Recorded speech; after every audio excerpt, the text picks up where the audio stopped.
जय हिंद मित्रांनो. तर बघा आपण आज TCS पॅटर्ननुसार समाज कल्याण विभाग पद भरती 2024 साठी सर्वच पदांसाठी सराव प्रश्नपत्रिका अभ्यासत आहोत.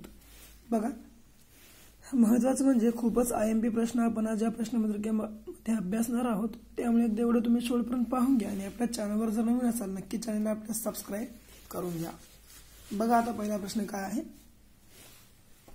महाराष्ट्राचे राज्यगीत गरजा महाराष्ट्र माझा या गीताचे लेखक कोण आहेत. तर बघा आपल्या महाराष्ट्र राज्याचे राज्यगीत गरजा महाराष्ट्र माझा या जे गीताचे लेखक आहेत तर कोण आहेत या गीताचे लेखक. तर बघा पर्याय क्रमांक राजा बळे हे आहेत त्या गीताचे लेखक. बघा तर आपल्या महाराष्ट्राने गरजा महाराष्ट्र माझा हे गीत कधी महाराष्ट्र गीत म्हणून स्वीकारले आहे.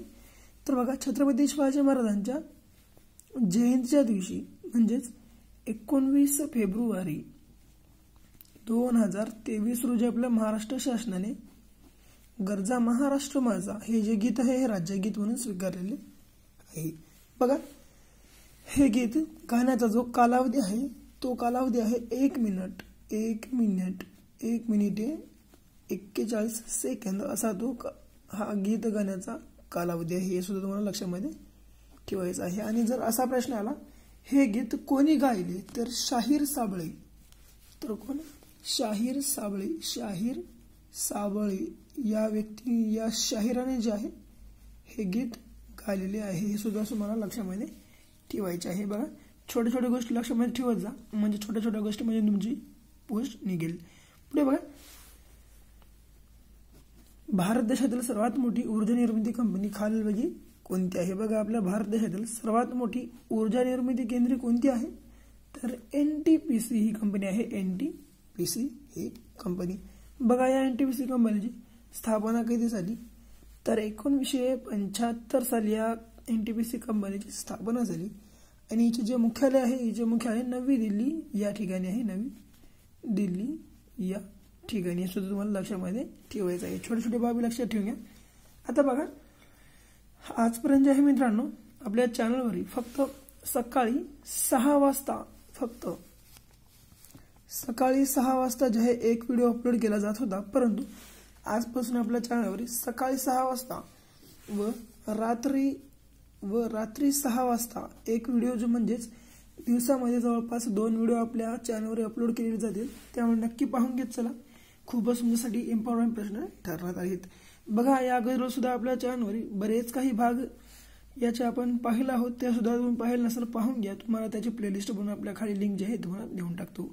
आता बघा 9 मार्च 2020 रोजी महाराष्ट्रातील पहिला कोरोना रुग्ण डॅश डॅश शहरात आढळला. तर बघा 9 मार्च 2020 रोजी आपल्या महाराष्ट्रातील पहिला कोरोना रुग्ण हा जो आहे पुणे या शहरामध्ये आढळला होता. पुणे या शहरामध्ये.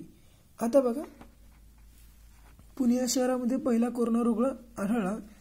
जगामध्ये जवळपास 2019 मध्ये जी आहे ही महामारी आली होती. आणि ही जे कोरोना आहे कोरोना व्हायरस हा या जे व्हायरसचा उगम आहे हा या व्हायरसचा उगम चीन या देशातील वुहान या शहरामध्ये झालेला होता. हे सुद्धा तुम्हाला लक्षामध्ये ठेवायचे आहे. आणि हे आपल्या भारतामध्ये सर्वप्रथम केरळ या राज्यामध्ये झालेला आहे एका रुग्णाला. हे सुद्धा लक्षात ठेवायचं आहे. पुढे बघा मुंबई ही आपल्या भारताची आर्थिक राजधानी आणि आपल्या महाराष्ट्राची राजधानी आहे. औरंगाबाद तर औरंगाबाद हा जो जिल्हा आहे हा लेण्यांचा जिल्हा म्हणून सुद्धा ओळखला जातो. आणि नागपूर हा विदर्भ तर नागपूर हे आपल्या महाराष्ट्राची उपराजधानी आहे. 0 माईल सुद्धा नागपूर या ठिकाणी आहे. तुम्हाला लक्षामध्ये ठेवायचे आहे. पुढे बघा वैयक्तिक सत्याग्रहातील पहिला सत्याग्रही कोण होता. तर बघा वैयक्तिक सत्याग्रहातील पहिला सत्याग्रही कोण होता तर गोपाळ कृष्ण गोखले विनोबा भावे हा वैयक्तिक सत्याग्रहातील पहिला सत्याग्रही होता. तर दुसरा सत्याग्रही कोण होता जर असा प्रश्न विचारला तर दुसरा सत्याग्रही हा पंडित नेहरू हा होता. पंडित नेहरू हा हे तुम्हाला लक्षामध्ये ठेवून घ्यायचे आहे.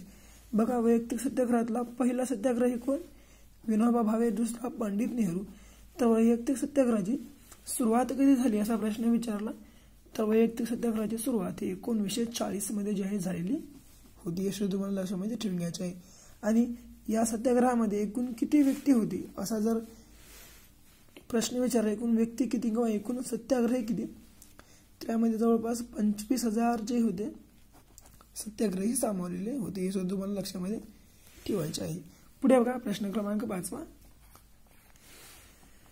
पुढीलप्रमाणे वेगळेपण दाखविणारा घटक कोणता आहे. तर बघा या खाली दिलेल्या पर्यायापैकी वेगळेपण दाखवणारा घटक कोणता आहे आपल्याला ओळखायचा आहे. तर याच्यामधला वेगळा घटक कोणता आहे, तर याच्यातला वेगळा घटक हा आहे न्यूयॉर्क. बघा न्यूयॉर्क वेगळा घटक असण्याचे कारण तुम्हाला सांगतो. तर मॉस्को ही रशिया या देशाची राजधानी आहे. रशिया या देशाची राजधानी आहे. काठमांडू ही नेपाळ या देशाची राजधानी आहे. आणि पॅरिस ही फ्रान्स या देशाची राजधानी आहे. फ्रान्स या देशाची राजधानी. तर न्यूयॉर्क हे राजधानी नसून एक शहर आहे. आणि न्यूयॉर्क हे अमेरिकेमध्ये आहे, अमेरिका या देशामध्ये. आणि अमेरिकेची राजधानी वॉशिंग्टन DC तुम्हाला लक्षामध्ये ठेवायचं आहे, वॉशिंग्टन DC. त्यामुळे आपल्या प्रश्नाचे योग्य उत्तर न्यूयॉर्क आहे. न्यूयॉर्क. पुढे बघा खालीलपैकी पश्चिम वाहिनी नदी कोणती आहे. तर बघा आता पश्चिम वाहिनी नदी कोणती आहे आपल्याला असा प्रश्न विचारला आहे या नद्यांपैकी. तर यापैकी आपल्या प्रश्नाचे योग्य उत्तर कोणतं आहे, तर नर्मदा नदी ही आहे. ही नदी जी आहे पश्चिम वाहिनी आहे. तर बघा नर्मदा नदीचा उगम जो आहे अमरकंटक या ठिकाणून झालेला आहे. अमरकंटक या ठिकाणाहून झालेला आहे. आता बघा या नदीची जी लांबी आहे, नर्मदा नदीची लांबी पूर्ण आपल्या भारतामध्ये 1312 किलोमीटर इतकी आहे. आपल्या संपूर्ण भारतामध्ये 1312 किलोमीटर. तर आपल्या फक्त महाराष्ट्रामध्ये 54 किलोमीटर इतकी आहे. आपल्या महाराष्ट्रामध्ये 54 किलोमीटर. आता बघा ही जी नदी आहे ही MP म्हणजेच मध्य प्रदेश, MH म्हणजे महाराष्ट्र आणि गुजरात या 3 राज्यामध्ये ही धावणारी नदी आहे. या 3 राज्यामध्ये. एवढं लक्षामध्ये ठेवून घ्या, बस झालं. पुढे बघा आता संत ज्ञानेश्वर यांचा जन्म कोणत्या ठिकाणी झाला. तर संत ज्ञानेश्वर यांचा जो जन्म आहे ह्या आपेगाव या ठिकाणी यांचा जन्म झालेला आहे. आपेगाव या ठिकाणी. आता बघा पंढरपूर या ठिकाणी संत नामदेव यांचा जन्म झालेला आहे. संत नामदेव. पुढे आळंदी. तर आळंदी या ठिकाणी संत मुक्ताबाई यांचा जन्म झालेला आहे. सुद्धा तुम्हाला लक्षामध्ये ठेवून घ्यायचे आहे. पुढे काय उरलं, देहू. तर देहू या ठिकाणी जे आहे संत तुकाराम यांचा जन्म झालेला आहे. संत तुकाराम यांचा जन्म. बघा छोट्या गोष्टी लक्षामध्ये ठेवून घ्या. आणि म्हणजे तुम्हाला काही समस्या असतील कमेंटद्वारे कळवा, आम्ही तुमच्या समस्याचे नक्कीच निवारण करू. पुढे बघा वाऱ्याचा वेग खालीलपैकी कोणत्या परिणामात मोजला जातो. तर बघा वाऱ्याचा जो वेग आहे ते कोणत्या परिणामामध्ये मोजला जातो, तर नॉट्स या परिणामामध्ये मोजला जातो वाऱ्याचा वेग. आता बघा ऊर्जा. तर ऊर्जेचा वेग कशामध्ये मोजला जातो, तर ऊर्जेचा वेग हे वॅट या परिणामामध्ये मोजले जाते. वॅट. पुढे जूल हे कशाचे एकक आहे, तर जूल हे ऊर्जेचे एकक आहे. जूल हे ऊर्जेचे एकक. आणि एम्पियर हे विद्युत धारेचे एकक आहे. हे सुद्धा तुम्हाला लक्षामध्ये ठेवायचे आहे. 9वा प्रश्न राष्ट्रीय मतदार दिवस दरवर्षी कोणत्या दिवशी साजरा केला जातो. तर बघा राष्ट्रीय मतदार दिवस हा दरवर्षी कोणत्या दिवशी साजरा केला जातो, तर दरवर्षी जे आहे हा 25 जानेवारी या दिवशी साजरी केला जाणारा दिवस आहे.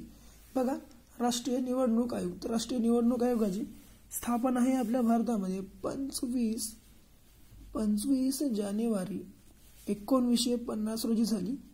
1950 रोजी झाली. त्यामुळे 25 जानेवारी दिवस हा दिवस जो आहे राष्ट्रीय मतदार दिवस म्हणून साजरा केला जातो. आता बघा निवडणूक आयोगाशी महत्त्वाची संबंधित असणारी कलम म्हणजे ती आहे 324 ही कलम तुम्हाला लक्षामध्ये ठेवावी लागेल. आता बघा निवडणूक आयोगाचे जे सचिवालय आहे ते आहे नवी दिल्ली या ठिकाणी. आणि आपल्या महाराष्ट्रामध्ये मतदार दिवस कधी साजरा केला जातो असं विचारलं तर त्याचं योग्य उत्तर आहे 1 जुलै या दिवशी. शेवटचा प्रश्न तुमच्यासाठी आहे, तुम्हाला कमेंट बॉक्समध्ये कळवायचा आहे. काय प्रश्न आहे बघा, जंक ईमेलला काय म्हणतात. तर बघा जंक ईमेलला काय म्हणतात या प्रश्नाचे योग्य उत्तर तुम्हाला सर्वांना कमेंटमध्ये कळवायचे आहे. आणि आपला व्हिडिओ आवडल्यास आपल्या व्हिडिओला लाईक करा आणि हा व्हिडिओ तुमच्या मित्रमैत्रिणींना जास्तीत जास्त शेअर करा. आतापर्यंत आपल्या चॅनलला सबस्क्राईब केलं नसेल अवश्य करा. भेटू परत नवीन व्हिडिओ सोबत. तोपर्यंत पाहत राहा आपलं आवडतं YouTube चॅनल. धन्यवाद.